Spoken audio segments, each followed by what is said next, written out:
satu peristiwa atau satu kajian yang Rasul sallallahu alaihi wasallam memberikan contoh, dan ini termasuk salah satu bukti kerasulan baginda Rasul sallallahu alaihi wasallam, sesuatu yang belum terjadi pun, belum mereka lihat, sudah dijelaskan oleh Rasul kita sallallahu alaihi wasallam. Seseorang yang bernama Uwais ibn Amir Al-Qarani, jadi salah satu tabi'in yang memiliki ketaatan kepada ibunya luar biasa sekali, yaitu ketika Rasulullah sallallahu alaihi wasallam dalam sebuah hadis di mana Sayyidina Umar radhiyallahu anhu, Rasul mengatakan kepadanya, kalau engkau nanti berjumpa dengan Uwais Al-Qarani, maka mintalah kepadanya untuk memohon ampun, mintalah padanya untuk dia memohonkan ampun padamu dari Allah Subhanahu wa taala. Ini peristiwa ini diriwayatkan oleh An Zurarah bin Aufa an Usair bin Jabir qala kana Umar bin Al-Khattab radhiyallahu anhu idza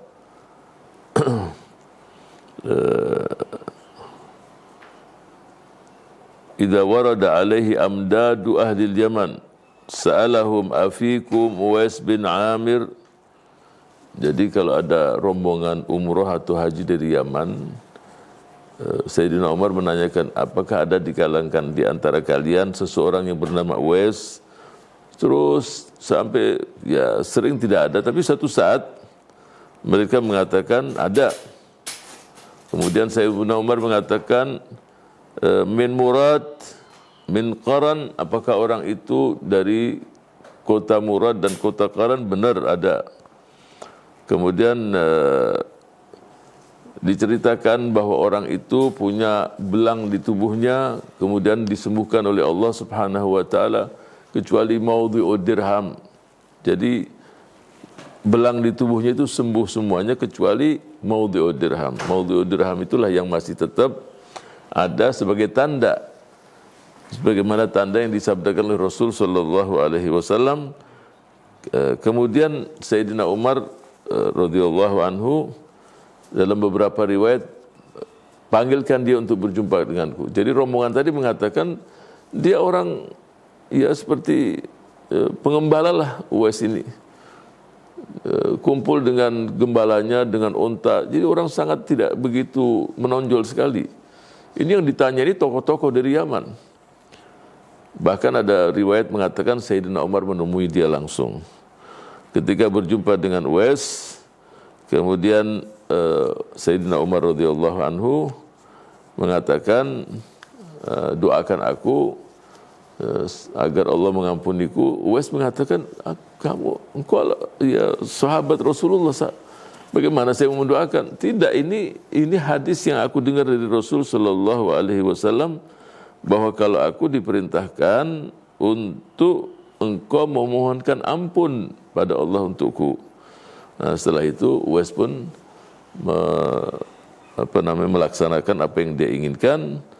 Fastaghfara lahu, dia meminta untuk Sayyidina Umar memohonkan ampun untuknya. Fastaghfirli fastaghfar lahu, mohonkan ampun dari Allah untukku. Kemudian Uwais ibn Amir Al-Qarani memohon ampun untuk Allah, dari Allah, memohon ampun pada Allah Subhanahu wa taala untuk Umar bin Khattab radhiyallahu anhu. Kemudian setelah itu Sayyidina Umar menanyakan, kamu dari sini mau ke mana? Mau ke Kufah, ke Baghdad sana.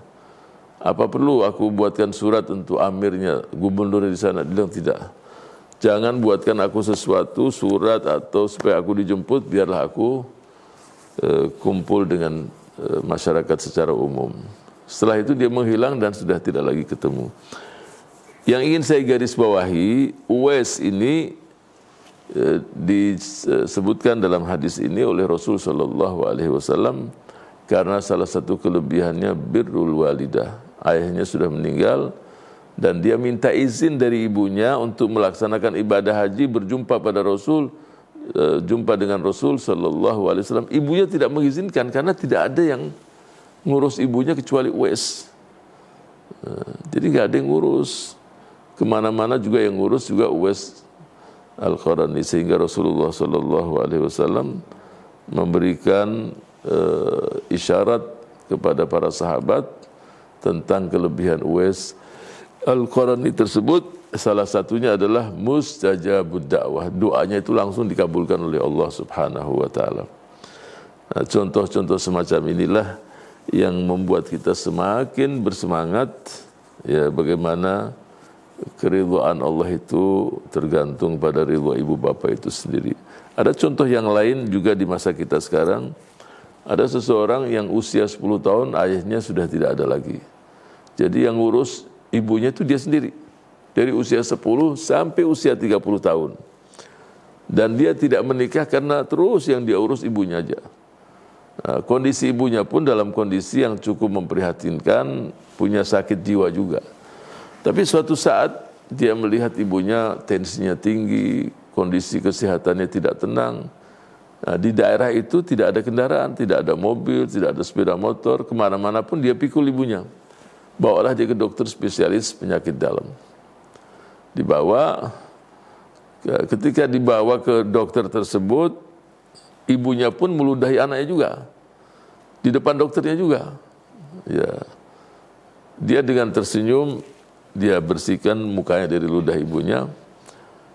Kemudian dia ceritakan tentang kondisi ibunya, diperiksa. Kemudian dokter tadi mengatakan, kenapa enggak kamu titipkan ibumu itu di rumah sakit jiwa saja? Ya, kamu enggak bisa. Terus dia katakan, si anak tadi mengatakan, ini pintu saya untuk masuk surga. Bagaimana saya letakkan di rumah sakit jiwa?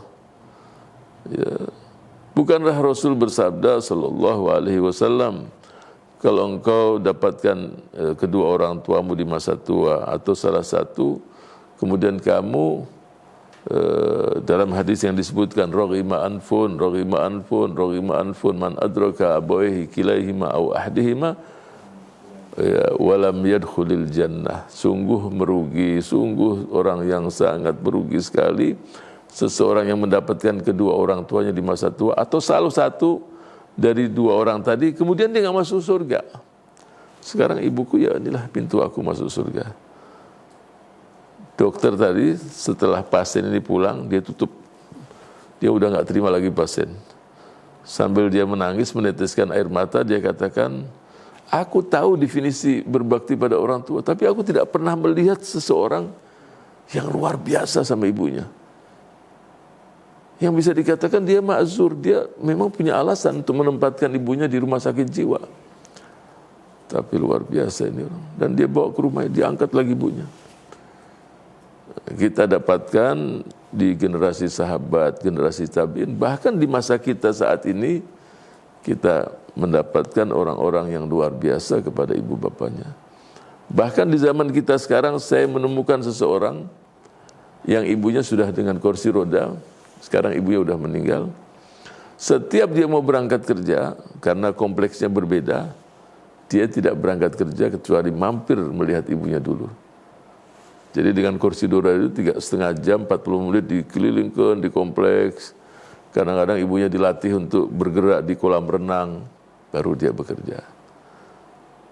Jadi masih kita dapatkan anak-anak yang luar biasa kepada kedua orang tuanya.